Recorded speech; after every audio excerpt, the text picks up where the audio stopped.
Hi, and welcome to the mental health madness that is the Man Myth Podcast with your hosts. I am Bobby. And I am Pop. And we have a very, very special guest today. This is Cass Morrow. He's worked with over 3,200 men in his first 22 months of business, so he got a really quick start. People are needing this work. His wife, Catherine's worked with over 1,000 women, and they have an interesting story.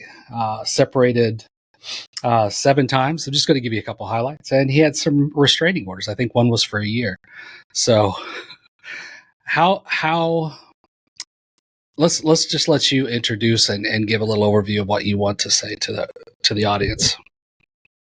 You got it. Well, first of all, thanks for having me on, Bobby. Yeah, guys, whoever's listening, I was a bad man. You know, you don't know what you don't know, and all I knew was how to be angry every day of my life, picking fights. And if I was dating her or when I married my wife, oh boy, she got the worst of it. And she was the one woman I loved the most and who I destroyed the most. Emotional abuse. I call them anger binges, but lecturing. Sometimes it just wouldn't stop. It would just go all night, days on end. I was physically assaulting her at times. I trashed the house probably 50 times. There's some sexual assaults in there, alcohol related, of course, stupid related for real. And yeah, restraining order, a year probation, going to go to jail if I don't clean up my act. Of course, now I have a wife who's not interested and didn't believe a damn thing I was doing to make changes. I had my work cut out for me. So now I don't understand why people get divorced. We came back from the depths of hell. We're all over the world telling our story, the truth, so people can see if we were this bad, why are they quitting? I don't understand. You know? So that's where we are. People are getting divorced, and this is just my 2 cents because I don't have a similar story, but I have, like, me and my wife have been separated before. We've gone through infidelity, through fighting, just terrible things. But people don't want to work anymore. And that's not just in the workforce or anywhere, but people think, oh, this is my marriage. It's tough right now. If I dump this one and get a new one, then it'll be easier. But it's not the case, and that's usually just going to make everything worse. People don't want to put that work in to... Oh, man, you're getting me fired up because I'm thinking of like the victim. I call them the victim men, and I was one of them. So I'm comfortable saying that, you know. They comment on my social media, and they are mad. I have a reel that's going super viral right now that says, I get it. Your wife's part of the problem, but if you're not the solution, you're the fucking problem. And It is making men angry. Listen, you missed the point. You just have to take responsibility for yourself. If you're not going to solve it and you just want to blame your wife, then leave, man, because you're wasting your time, your children's time, and you're certainly wasting your wife's time. Right. And I don't want that. I don't support that. But I even broke it down with I was so frustrated about it. I broke it down with a post today talking about cars. Like, when we get mad because we can't get the car running, we scream at the car. We stomp our feet and bang the wrench. But that's not solving anything. You're not part of the solution. You are the problem because the car can't fight back. Well, your car's shutting down. So's your wife. You know what I mean? Yep. God forbid if the car screams at you when it fires up and squeals. Oh my gosh, I'm going to leave you, bring it to the junkyard, get a new one. The grass is greener on the other side, car. This is how stupid it is when you get these victim men. That's what I think, personally. Well, yeah, we just did that Victim Victor podcast too, which I think really touches on that because men they don't know what to do half the time. And it's growing up in my era that, and probably even in some of yours, we were told to not show emotion. Mm-hmm. Well, really, we were not to show love, kindness, and that kind of thing. We were be on the football field, show aggression, show all the emotions out there. Okay. But when you come in and then all of a sudden, I was recently divorced, so I'm a little late on this, but it's like, it was peaceful. It was like, we just need to be apart, grow, do our own thing because we're in different paths right now. So it's a different thing in a lot of ways, but I can also see where there would have been space where it could have been different. And all the things that because I do life coaching consulting too, and I work with people. A lot of times when I work with a couple, they have the same complaint about each other, right? And it's just like, we're not having sex enough, or we don't talk enough. And then I'll go to the guy, they'll be like, we don't have sex enough, we don't talk enough. I'm like, well, this should be easy, but it's not. So how do you handle some of that stuff? Do you know what? I think it starts with responsibility. And the first thing I look at is, and I'm not going to go into ownership, extreme ownership, and all that stuff. Let's just look at some skills. If we're told that communication is key, so you got to talk your way through it. Let's be honest. Okay, especially if you're the guy, you start asking all kinds. What would turn you on again? What would make you like sex again? Why don't you want me? It's not attractive.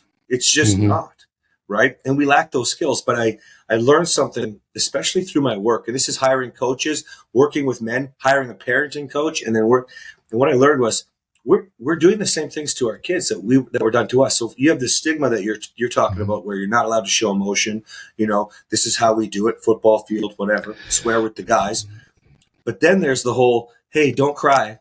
If you cry, you're going to go to your room. Hey, stop screaming like that. Hey, don't be afraid. There's no such thing as monsters. We literally are taught as children to not feel.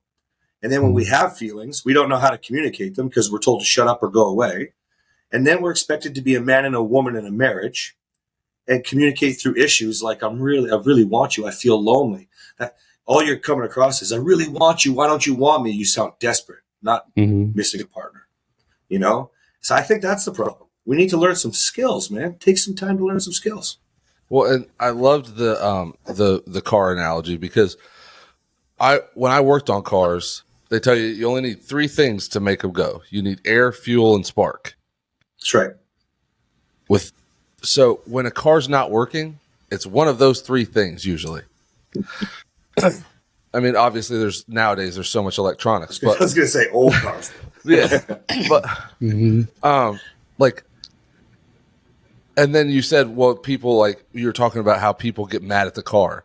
Like, working in the elevator industry, people have talked to me about this all the time, because nothing ever goes right when you're building an elevator. There's something wrong, something goes wrong, time gets taken away, whatever. And I would have other mechanics come up to me and be like, how are you so calm right now? Like, this, and this just went wrong. Why aren't you, like, upset? I was like, okay, did those things happen? Yes. Is me being upset at those things going to make them go away? No. So why don't I just put a smile on my face, shut up, go fix everything, and then we can get back to what we were doing? And they're like, oh, I never even thought about it like that. I'm like, you cannot go around getting mad at everything that you can't control, because you're just going to be angry all the time. I love this. I did another post that really made men angry as well. And men go, you're pandering to women. Because I said, why is it up to the man to fix it? Well, it's quite simple, right? If you're not fixing it, you're just getting angry, you're just getting upset, you're obviously not going to move forward that way. You're just going to blame, you're going to shut down, choke on your responsibilities, or scream. Or if you're like me, I was super abusive, flipping out of the bed, trying to prove my point and all these.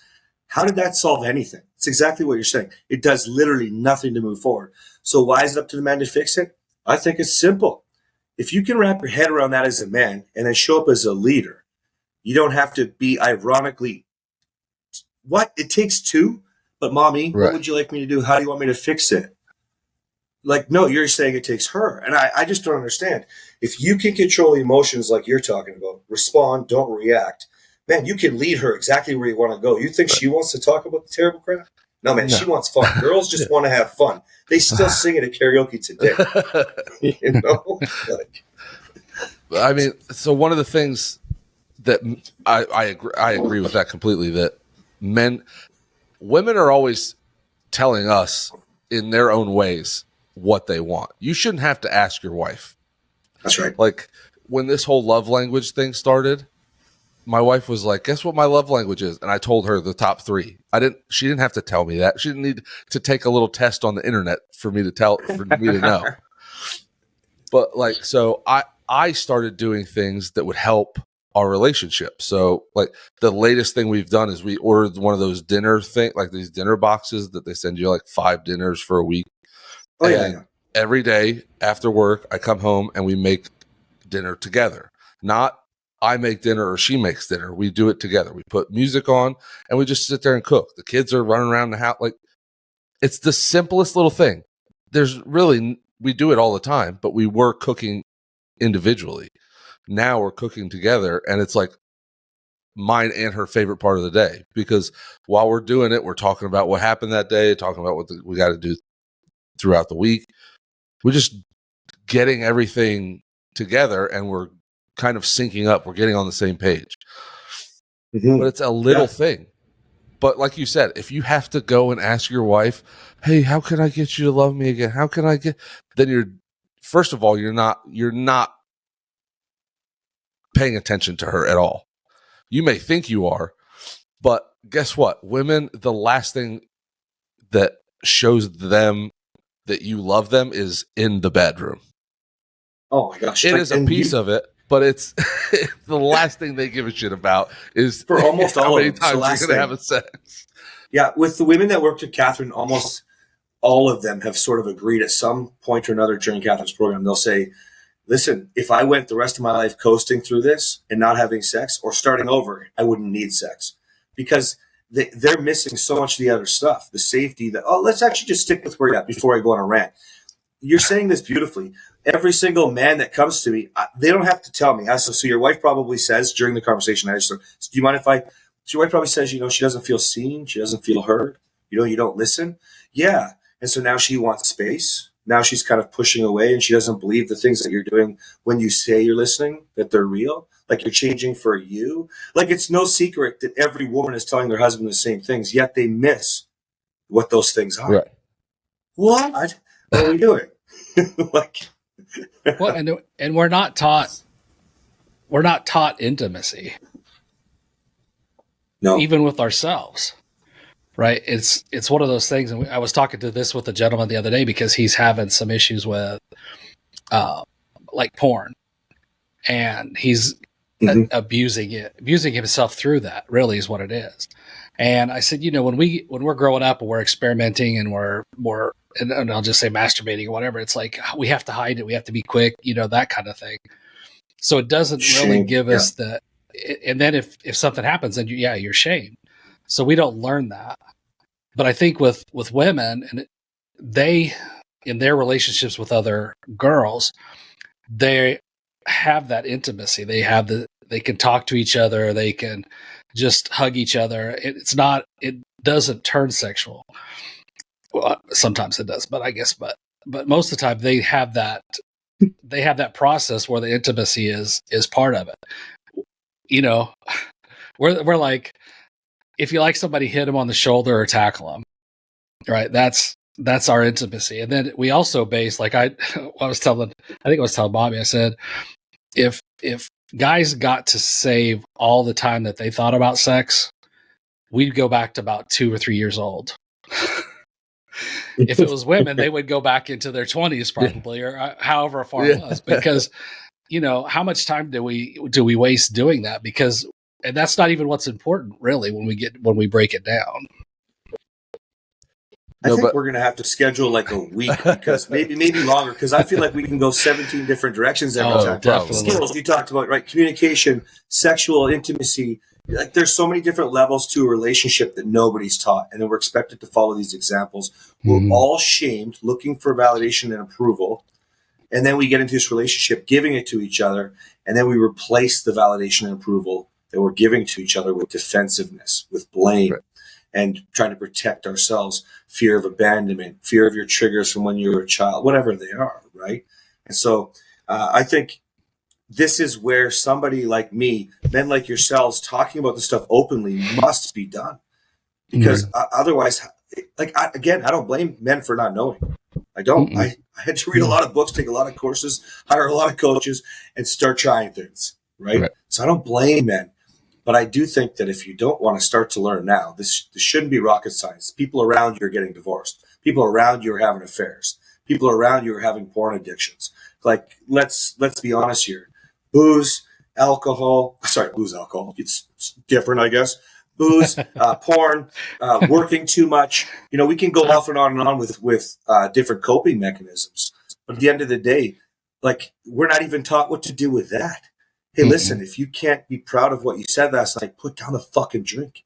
If you know that you're not sleeping with your wife and you want to, get help with the porn addiction. It's okay to ask for help.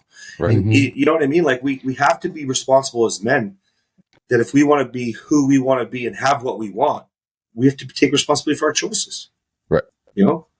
Well, and there's two things that men are not taught that I think, especially talking about marriages, has a lot to do with the divorce rates. One is that intimacy does not mean anything sexual all the time. No. Intimacy, I'll tell you what, I guarantee you that if I went around, like if I go on a Saturday and I sweep and mop and clean the kitchen and do the dishes, my wife is more excited that I did that than she's ever been to have sex with me. She is. If you don't have expectation, if you don't do it because you're like, hey, mommy, look at me, I did the dishes for you. That's when you start, and that's where guys really mess it up. Right. If you just start doing what needs to be done. There was a year probably where I was literally going to work and I was working 10, 12-hour days, and then I would come home and I would not do anything. I would play with the kids a little bit maybe, but I wouldn't cook, I wouldn't clean, I wouldn't do it. And then I realized what the pattern was. Like, my kids are seeing me do this, and I can't have that. So now, like, it's a come home and what can we do? Like, men have to realize, like, they think if I provide, I'm doing my job. If I protect, I'm doing a great job. If I'm a great dad, I'm doing a good job. If I'm a great guy, here's how I break it down. If you provide, you're providing regardless. When you get divorced, you're still paying. So shut up. You're just an adult. You need to, even if you never married, you've been trying to make money. That doesn't make you special. We all have a job. And then, well, I protect. Dude, if you live in an area where you need to protect your wife all the time, your family all the time, move. Okay? But I'm not sliding across the hood of my BMW, save my wife from kidnappers, to save my children from muggers. You know what I mean? Like, what are you talking about? And if you're a bad guy and you're getting into trouble, then you need to grow up. There's your problem. yes. And most of the time, you're not protecting your wife anyways. You're too busy blaming her for not wanting to have sex, or for example, right? Great dads, same thing as providing. You better be. This is not special anymore. Men are now showing up and being incredible fathers. So start competing with being the best for you, for your children. And the last one, you're not a great guy. Again, if you're an asshole, you're an asshole. I was the sweetest guy in the world, and Catherine didn't believe a word I said because I was always hurting her. You know what I mean? So. Yeah, and the second thing that men are not taught is to ask for help, or how to ask for help, or that it's okay to ask for help. Men are and we've talked about it a million times on the podcast. Men are supposed to be seen as islands. Oh, I don't need help from anybody. I'll tell you what, there's nothing that woman that I'm married to doesn't hear about of my life. And that's because I shut myself off for so long. And then I was like, oh, wait. I'm allowed to tell her when I don't feel good, or when I'm having an off day, or when I just feel depressed for a whole day. And I just, I come home and there'll be days where she doesn't. It's the same thing as, like I said, I could tell her love languages. She has learned on days that I'm off, before I even get home. She's like, hey, take your boots off, sit down. We're going to put some stuff on. Here's some snacks. Like, she knows. I love this. Before I get there. What's so special about what you guys have figured out is that love language is one of my favorite examples when I do speeches. Is just people have bastardized it. You remember the Atkins diet, no carb diet? No, it was no carbs for 2 weeks. You got it wrong, people. Finish reading the book. And it's the same thing with the love languages. Men and women get so caught up in, well, if I do your love language, then you'll do mine. And men are the worst. I do all your words of affirmation, say yours, acts of service and quality time with your wife, cooking dinners. So why don't you want to touch me right now? Right. That's not what they're for. It's not. If you have a reciprocal relationship, you both get it, right? Right. But people bastardize this stuff. They're trying to get what they want to fill their cup. You can't get what you want, take it. When you have and that's what I work with people too, especially couples, is as soon as I hear them tit for tatting or keeping score, which is again what we're taught growing up in sports, right? somebody has to, if I do this, somebody's going to do that. It's going to be, Mhm. and I think once it becomes keeping score, that it becomes a competition versus a relationship. Yep. And that's Yeah. a huge thing that again, a lot of men don't understand even what's going on. Right. It's like going to an Italian play and in a different language. And all of a sudden you say, yeah, it's nice, but I have no idea what's going on. But if you, and if that's you why connect with it, you can see it or feel that's it. right. And that's why what Bobby's saying is so important. When he's saying the second thing that men, they're not taught to ask for help. We think we're supposed to fix, which is not always the case in a relationship. In fact, you fix less, you lead more, right? And then you don't even know how. So you just assume because you're a man, just like with sex, you should just know what to do. P goes in the V. It's not where it ends, right? And we think that we have this understanding. We need to do a better job as people of authority, letting men know that they're not alone, which is why I share my story and how bad it was. If they know that they're not alone, then they can ask for help because they finally realize that what you see on social media, your neighbors, the family that you want to aspire to be, that's mostly not real. It's mostly fake, right? Oh, for sure. Yeah. And one of my favorite things that I've ever had said to me about my marriage was at work. And a bunch of the guys, it was after work, they were all going to the bar because the bar was like down the street. And I was like, no, I'm going to head home. And one of them turns to me and goes, oh, yeah, I forgot. You actually like your family. And I was like, what? He goes, yeah, you like, I don't know. What's that like wanting to go home? I was like, if I could make money, the money I make here, if I could do that from my house and be with my kids all the time and my wife, I would never leave the house. Ask my wife. She'll tell you. I would order every single thing in. I would never leave my house. But you had a really good point there. See, most people would just make fun of you. So you've at least got good colleagues or good friends. They're speaking like, at least they're sort of hinting that they want more, right? You know, it's not super negative. Right. But of course, what we're used to hearing is a bunch of crap because everybody likes to sit in their pain, which is not helping the problem. Again, you could be the solution to the problem. I love that. I would also get ridiculed for that. Do you get called a simp? Maybe not from what you do for a living, but that's very common for me. Oh, you're pandering to women. You must be a simp. Just because I understand what women think doesn't make me a simp. It makes me fucking smart. Yeah. That's what it makes me. You know what I mean? Like all these fucking little shits calling people simps or incels or whatever. Like it just drives, like this whole thing just drives me nuts with social media. And I talk about this all the fucking time. It's such a great thing. Social media could be the most amazing thing. And then it gets ruined by people that just want to be either trolls or start drama. Like, I could have had this podcast could have taken off exponentially if I went and just said a bunch of I could say all the controversial shit that would get us views, but then I wouldn't be being true to myself. Like, I want this to be a podcast that gets big because it's helping people. The word's getting out that we're doing a good thing. I do not care if we're helping. I mean, that means right there, you're not a simp. See, I could care less what the, in fact, my wife's not calling me simp, sissy, pussy, or bitch when she's banging my brains out. You know what I mean? Like, I don't give a shit what they say. And that's how you know it's different. What's the latest expression I heard? Oh, you must be licking her boots or something.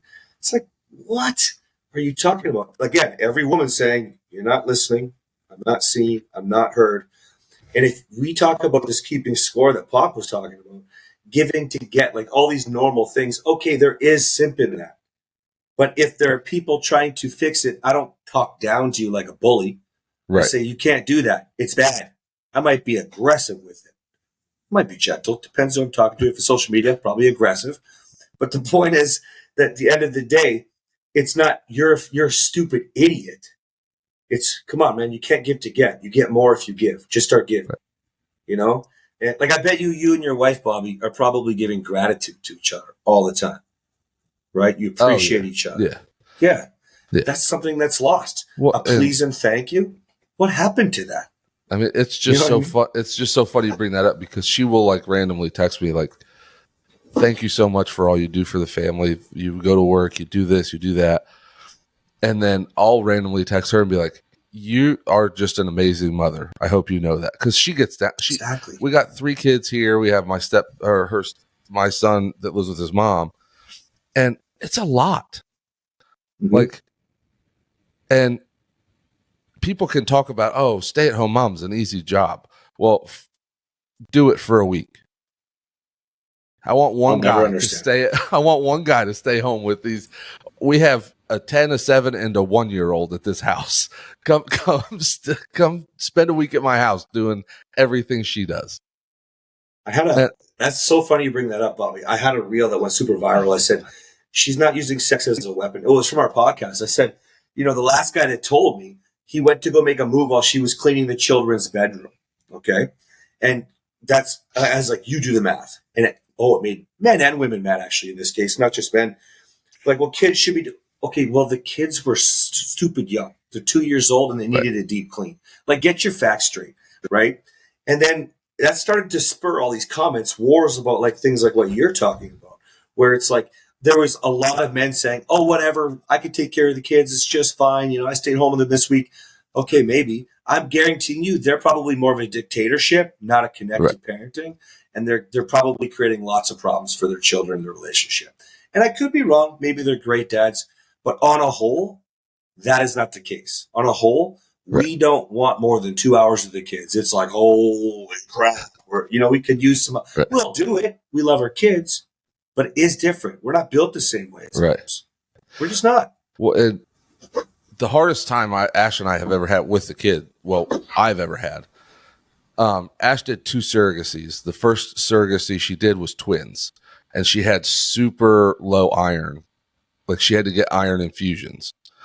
And the poor thing was just like, she's like 7, like, I think it started when she was like 6 months pregnant. Doesn't have the like motivation to get up. So I was working my 10, 12-hour days, coming home. I would make dinner. I'd get the kids showered or washed up, and then I would put the kids to bed. And somebody came up, was talking to Ash about after she had the kids, and she's like, yeah, I had really bad iron infusion. I was on the couch. I couldn't get up. And this lady goes, oh, and I bet Bobby just sat there. And Ash, I thought was going to rip her head off. She goes, no, he did everything. The thing is, it's not normal. It isn't normal. That's why I have a job, Like, I'll never understand it because I'm super motivated. I have a lot going on. I'm writing a book. I'm doing all this stuff. Plus, the family is my number one priority. Right. So I get up at 3:30 in the morning and start my day. You know what I mean? Like, but people can't wrap their head around stuff like that. They're like, I don't have time. I'm exhausted. I had a long day. You just said it perfectly. 10-hour day. 10-hour day? Dude, I've been working like 18, 14-hour days minimum for as long as I can remember because I like what I do. And like, I don't understand where people are coming from. But your Ash's friend, she's not wrong. She's got this feeling because everybody she talks to is going to have the same sort of story. In fact, when you pop, you might want to talk about this a little bit. You were talking about the women and how they don't talk about sex. That's because they're not. Women, guys, if you haven't paid attention, women like drama. We can feed the emotional tension and make it negative and turn it to positive if you learn how to do this. But at the end of the day, they're going to get together and complain because the world connects on pain, right? So they're complaining about things like this. Pregnancy, having to do everything. Not pregnant, having to do everything. Having a job, not a stay-at-home mom, coming home and having to do everything. And men go, make more money. It's common. Right. The funny thing about, not funny, haha, but odd thing is, I don't think, and this is where I really work with most of the people because I repeat back what they say. I don't change what they say. I don't do anything like that. I just repeat back what they say. Like with that lady that said, and I bet Bobby didn't do anything. If she just actually listened to herself, then she knows what one of her triggers are. And that's something that she needs to talk to her spouse or whoever and just say, she might have gone home and said, well, I just talked to Ash and Bobby did everything while she wasn't feeling, so then again, it turns it into a competition, right? Instead of saying, there's a process of listening to yourself. And like what I was listening to some of your Instagram stuff and I was like, this is triggering some people.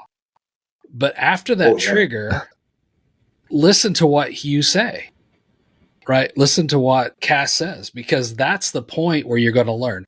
The learning doesn't come in the talking, it comes in the pauses. And like if that lady, Right. if a little light bulb would have come on and said, wait a minute, I have a problem with my guy because that's what he's doing. What can we do? It's a team. What can we do to change that? Not put Bobby on a pedestal, which also drops her man off of a pedestal or back on the couch, as it were. Well, that goes back to the skills that you were talking about earlier, right? I mean, like, people have to understand we're used to puking our feelings because we don't know how, but it's simple. Take the fact, it's indisputable, it is what it is, it's a fact, and add your feeling to it. Mm-hmm. You know, when you come home after your day and you don't help, I feel let down.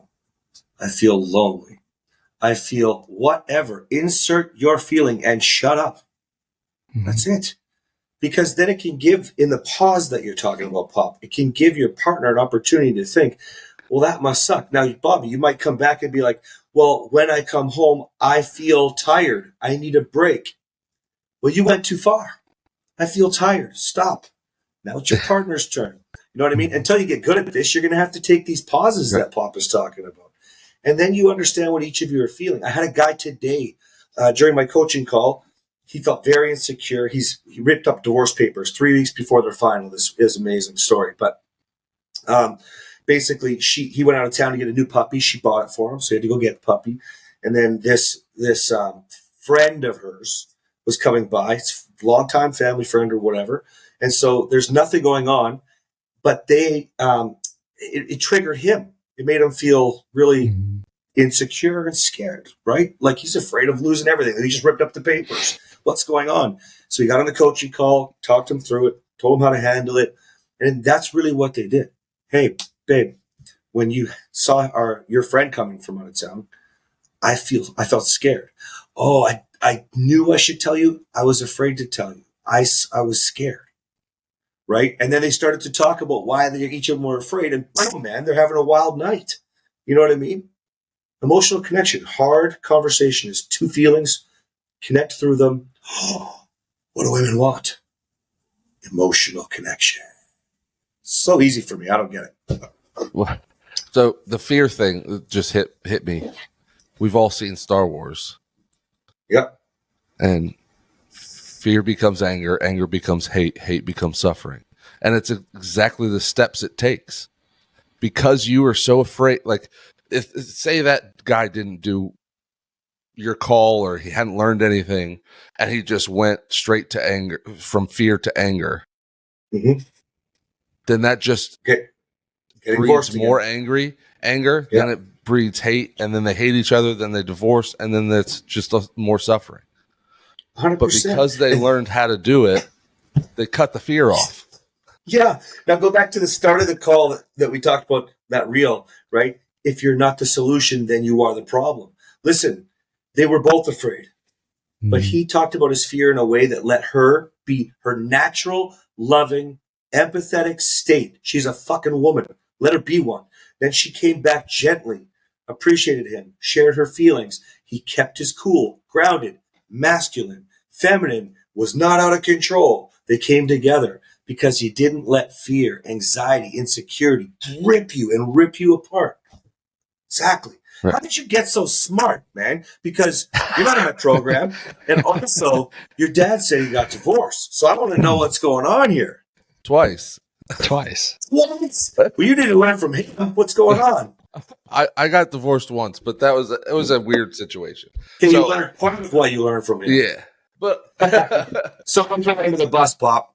The example of what not to do, so he can just go the other side of it. You can't do the exact opposite. It doesn't work. Because opposite of crazy is still crazy. Yeah, I mean, this episode, I don't know what. We didn't ask him a single question, Dad. Not yet. Typed up 20 questions to ask him. We haven't asked a single one. We didn't need to.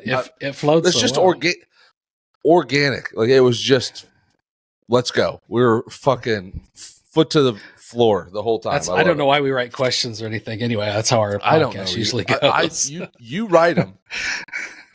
When have I ever used it? When I do a podcast with my wife, I literally say, "Okay, baby, we're going to film today."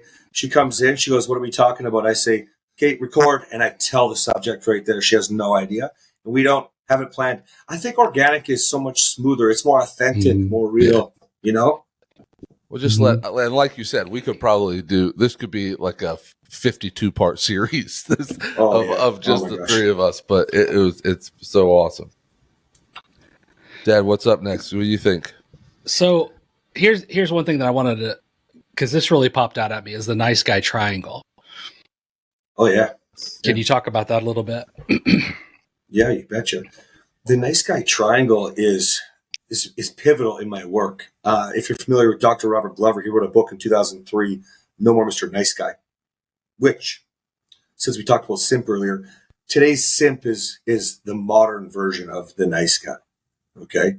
And so the nice guy, essentially, he gives to get, he keeps score. The giving to get, by the way, is a covert contract. Sometimes he doesn't even know. So when we talked about chores, I'm doing it so that she'll appreciate me, so that she'll want to have sex later. Or maybe it's just that big thank you and I love you that he's dying to feel.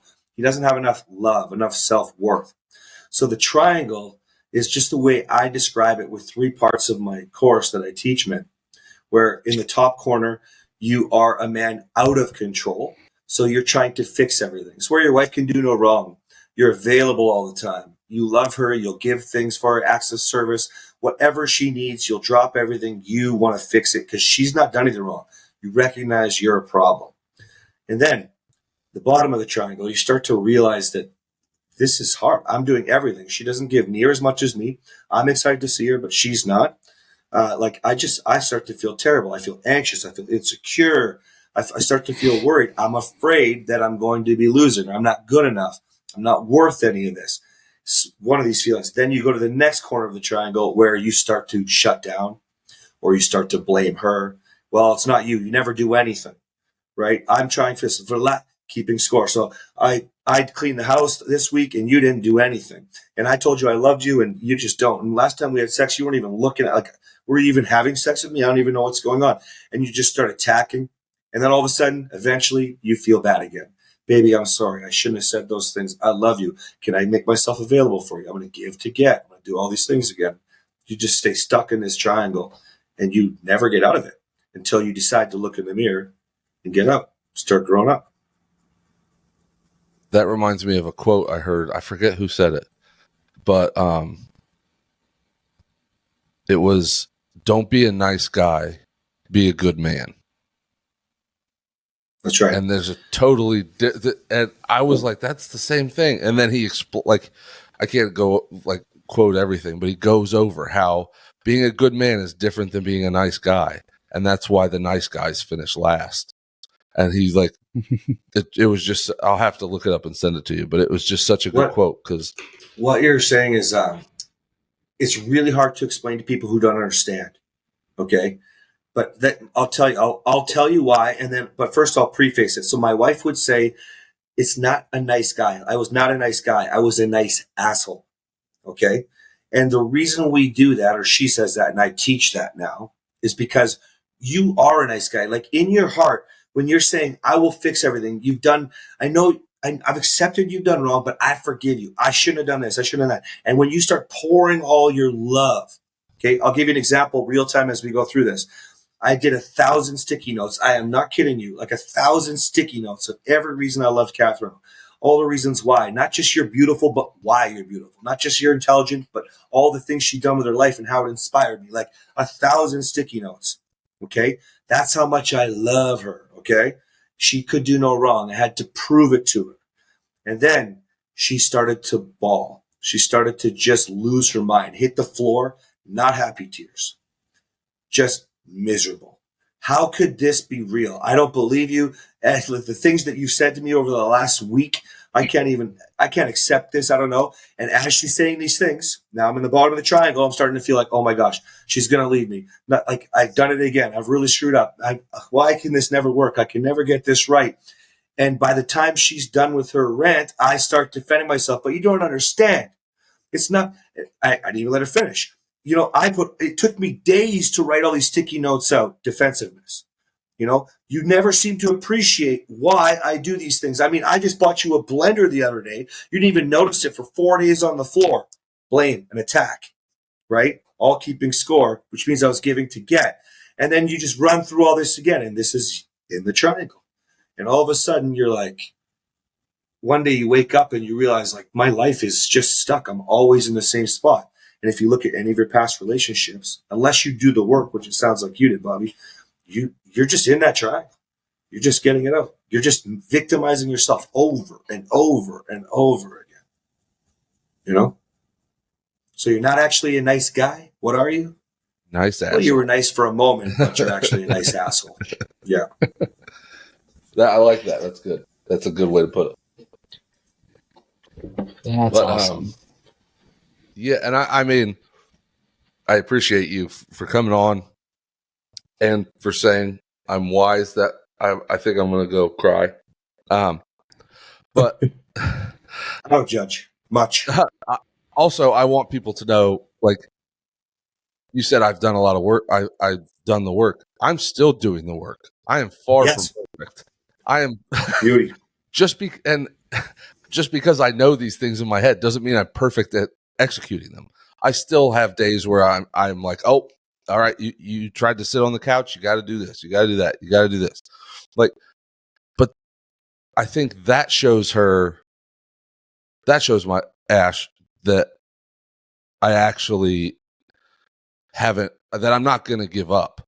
That it wasn't just a phase. It's something that I've changed my whole brain to be like, wait, I'm sitting here. This isn't right. Oh, I got to go be active. Do this, do that. I think we can go further for your listeners. So I say you're a Lord when you work with me. And I say that for a reason. I want you to think of yourself as a higher individual because most people won't do the work. Man or woman, let's be real, right? I can't tell you how many people open up free training on my website and then you can see if they use it or not. Like, come on. You know what I mean? They don't use it. And, it's really a darn shame. But when you're a Lord, or I'll call you, welcome, you're a Lord today. So, and you continue to rise up. I say you're a Lord rising. The difference, and this is what men need to understand. Your wife appreciates what's going on because you appreciate it for yourself. So you're not changing for her. You may have had inspiration from her, which is fine.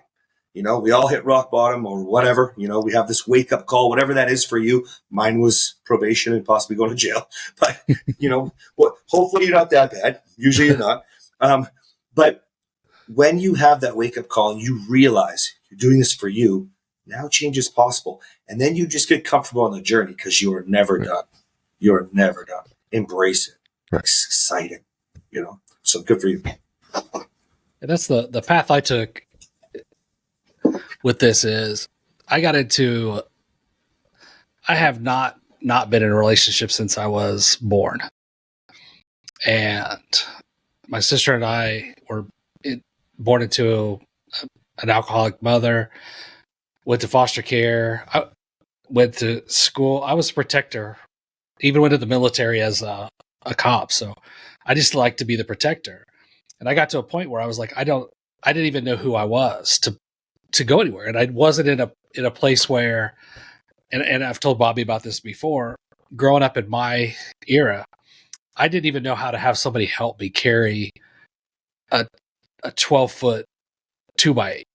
It didn't matter I just would get in the middle of it and take it. It's a ton easier if you just ask for help. But I mean, it wasn't even I didn't have that in my whole vocabulary. And as soon as I got divorced, which is, I guess she left about 2 years ago, I guess, I got sad and I was like, man, this sucks because what am I going to do? And then I got to thinking, I do a lot of meditation and things like that. And I just got this note, learn who you are. And that's been my path. And I think it was kind of her path too, because we're both older children. We were both, it was tough for us we worked together great as a team when we did, but when we weren't working together as a team, we weren't in a relationship in a lot of ways. And a lot of it was because I didn't know how to, like, I would just do it. It was just easier for me to do whatever it was. And it was funny because one of my neighbors came over and we were doing a deck, and he's like, "What do you want me to do?" And I'm like, "Dude, I have no idea." Because I just know what I have to do. I could do it. And then, but he was like, this was something that was his like expertise.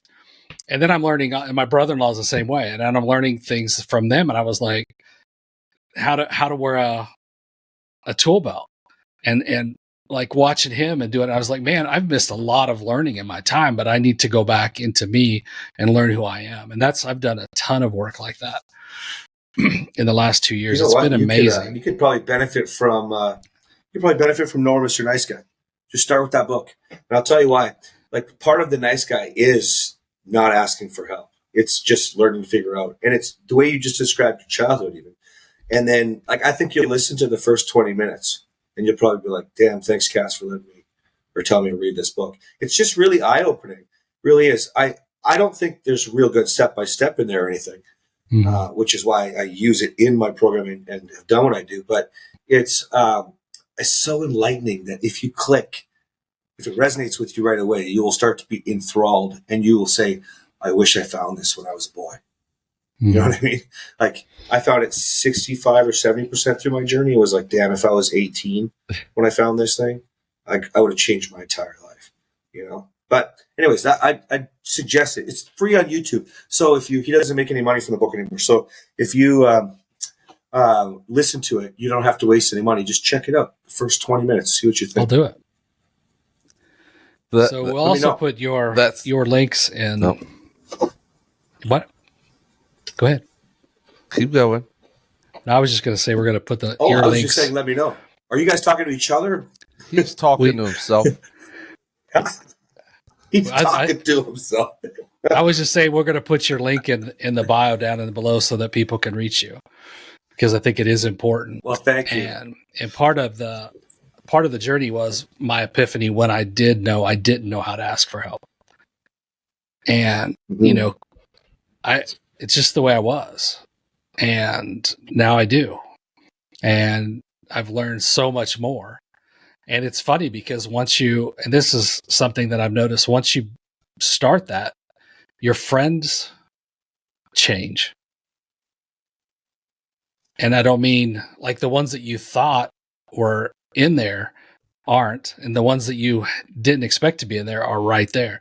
So it's funny to see that dynamic in that process about, and some people can see the changes. Some people are like you're leaving us behind or whatever, but it's the same dynamic as the relationship that we were just talking about. And you know, something that's funny is I think I've seen a lot of different reasons that everybody thinks why they don't ask for help. You know, for example, for me, my dad said, you won't make the next Morrow millions. He told me that when I was about 24 or something like that. And that set me down this hole. For me, don't ask for help because I have to prove to daddy that I can do this on my own. Sure. And it wasn't until 2018 I hired my first coach. Granted, I spent $120,000 for him, but I made that money in 8 weeks back, right? It was Alex and Rosie. And so from there, my wife and I have spent a little more, like $600,000 on coaches, mentors, whatever we could find. Because once you know you can ask for help and you can get there faster, whether it's build a deck, save your marriage, get a personal trainer, business from 6 figures to 7 figures, whatever, 0 to 10,000 a month. Like, it's like one of the biggest gifts you'll ever give yourself is to be able to ask for help, I think, because time is our most valuable asset. We don't get any of that back. You know, I've gone bankrupt during COVID, lost a business, lost my home because of that, because it was a gym, right? So lost the gym, lost the home, lost our vehicles, lost my muscle cars. Then, got evicted from a condo. I got all that back. I don't give a shit, but the time to do everything that you truly value in life, man, it's worth its weight in gold. If you can ask for help or you can get help, even from a show like yours, thinking differently just for an hour. Just let yourself go with that. That's amazing. Well, and so this will be the last thing I say, then we'll probably get wrapping up soon. But my favorite thing that I've seen working construction is I would always pay attention to my mechanics. When I was coming up as an apprentice, I would always look at how they did stuff. And they would do everybody does stuff a little bit different. Mm-hmm. But then when you get your first apprentice, you tell them to do a task and you're not used to being the person who's telling. So they'll be like, okay, how do you want me to do this? How do you want this? And people are the same way in relationships. They're like, oh, how did you do that? Well, first of all, I have no clue what's going on with your relationship, but this is what works for mine. It can't be the same. What I would always do is I always took the best parts of each mechanic, like everybody I saw or every way I learned how to do something, and I meshed them together. And that's what you have to do in any kind of self-help or marriage counseling, any type of coaching.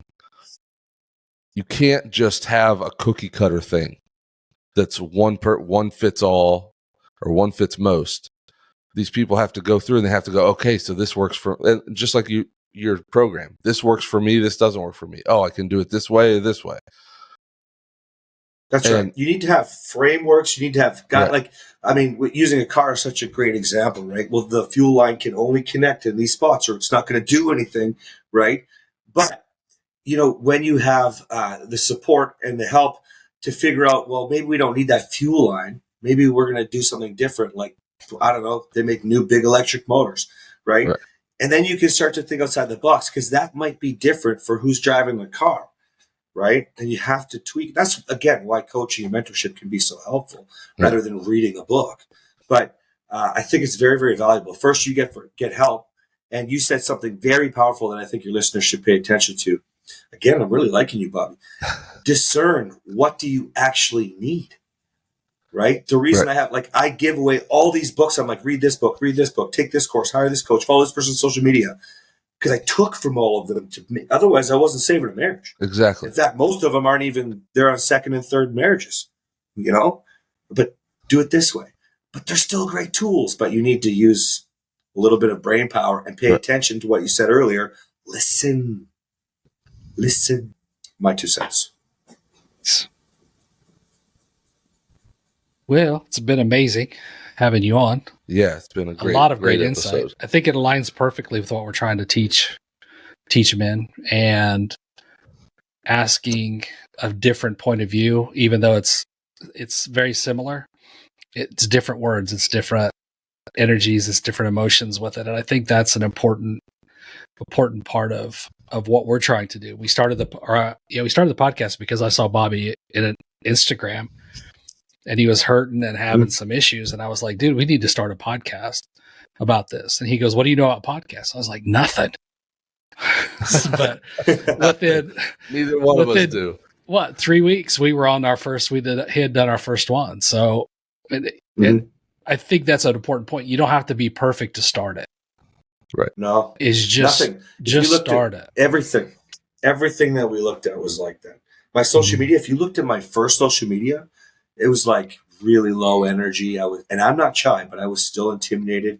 Podcast took me like 6 months like a year and a half to get started with my wife, but you're right. If you just get started, you just get good. It just flows. It just happens, right? Just like anything, absolutely anything. How many times I love cars because it's such a good example. How many times I looked at the car in my garage going, I don't know what to do to take it apart first. Where do I start? Just fucking get started. Yeah. Well, and my kids, so I try to work on my car mostly by myself. If I can do it without needing a lift, I can do it. I'll do it at my house. But I was replacing my intake and my headlights, and I had to take the whole front end of the car off. And my kids walk out and they go, Daddy, how'd you learn how to do that? I was like, I have no clue what I'm doing. I have no clue. I just keep taking stuff off until I can get to the parts I need to take off. I have no clue. Yes, I understand parts, but no, I have no clue what I'm doing. That's that's where we should end the show for you guys today, because that is so freaking valuable. See, we get frustrated as men because when we try hard and we're meant to fix, we should just know how, we quit. The grass is greener. And I don't care what we're talking about. Let's be real. How many men listening right now have not finished something they said they were going to fix in their house because they don't like it? It's hard. They don't know how. It's not aligning properly. I don't care what we're talking about fixing. Your car, your house, your marriage, next level in business, your workout. I don't care. It's frustrating. I get it. But you don't stop. You don't. And in what world is quitting an attractive quality for a resume? It's not for your wife. It's not for your boss. It's not for your six pack. Nobody gives a shit if you quit. Nobody cares what you're going to do. They only care what you don't do. That's it. You know? So, for sure. My 2 cents on that. Love Awesome. Well, we should have Guys, you back thank on you. sometime too. You guys would love it. Would love to we'll do that. definitely You guys have are to, easy to talk to. Yeah. We'll send I've been you told if you that send quite a few times. Send us your address. We'll send you a T-shirt too. Oh, I was gonna say I like the pink one a lot. Pink's my Yeah. favorite color for shirts. There you man. go. Yeah. Sure, Yeah. we'll do I it. got I Kelly love that. Green because of the Eagles, but hey, we'll deal with that when it comes. Well, we're Cowboys fans, but Well, my wife, in all Well- fairness, was a nanny for somebody on the team 1 year, so that's why. well, luckily I don't care. If you like the Cowboys, love like the Cowboys. I'm not one of them. I'm not like, oh, you're a Cowboys fan? You can fuck off. Like, I don't care. I never understood. I never understood I why also people. don't give a shit. But it is what it is. But yeah, we'll get you. Yeah. I guess we'll have to get you a pink one then. Yep. Well, whatever works, guys. Don't even stress. But guys, you guys are awesome to be hanging you've out with been as well. awesome, yeah. Appreciate it. Definitely a blast. Yeah, get on and check out his Just social remember- media. Oh yeah, do that first. Oh yeah, Cass, why don't you tag your social media and then we'll plug it into when we post this. Yeah, you bet. You guys can find me at Morrow Marriage or search Cass Morrow.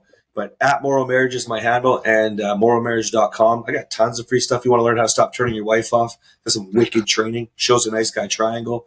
It's all in there for you. It's all free. And also have a book coming out with the whole system. I'm putting the book together to make it super accessible for guys too. So yeah, enjoy. Awesome. So yeah, you can follow him there, and just remember, You are not broken, and you're not alone. and you're not alone.